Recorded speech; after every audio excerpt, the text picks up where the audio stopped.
One day, Edward was in the shed where he lived with the other engines. They were all bigger than Edward and boasted about it.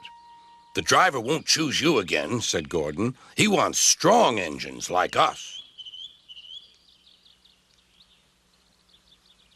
But the driver and fireman felt sorry for Edward. "Would you like to come out today?" "Oh, yes, please," said Edward. So they lit his fire, made lots of steam, and Edward puffed away.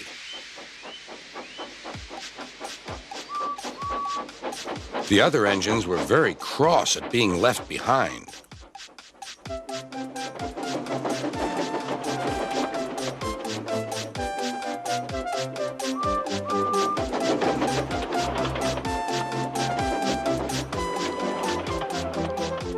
Edward worked hard all day. The coaches thought he was very kind, and the driver was very pleased.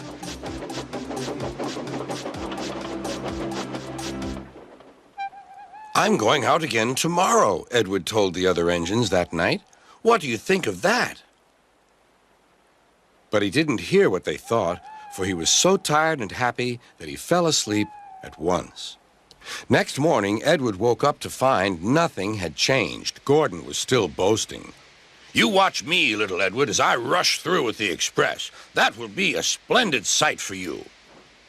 Goodbye, little Edward. Look out for me this afternoon."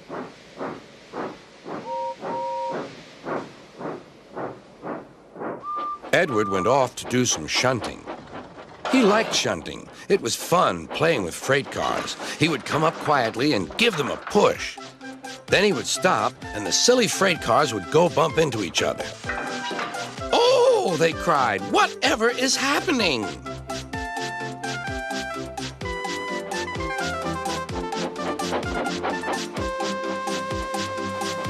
Edward played till there were no more freight cars. Then he stopped to rest. Presently, he heard a whistle. Gordon was cross. Instead of nice shining coaches, he was pulling a dirty freight train. "A freight train, a freight train, a freight train," he grumbled. "The shame of it, the shame of it, oh, the shame of it." Edward laughed and went to find some more freight cars. Then there was trouble. "Gordon can't get up the hill," the porter called to Edward's driver. "Will you take Edward and push him, please?"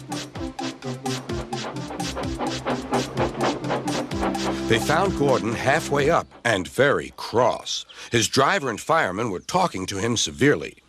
"You're not trying."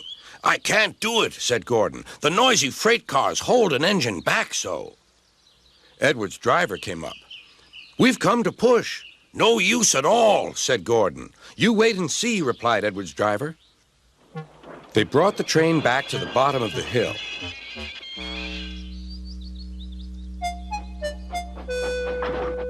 "I'm ready," said Edward. "No good," grumbled Gordon. They pulled and pushed as hard as they could.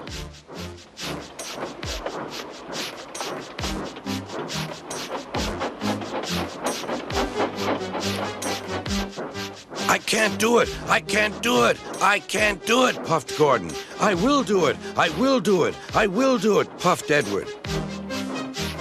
Edward pushed and puffed and puffed and pushed as hard as ever he could.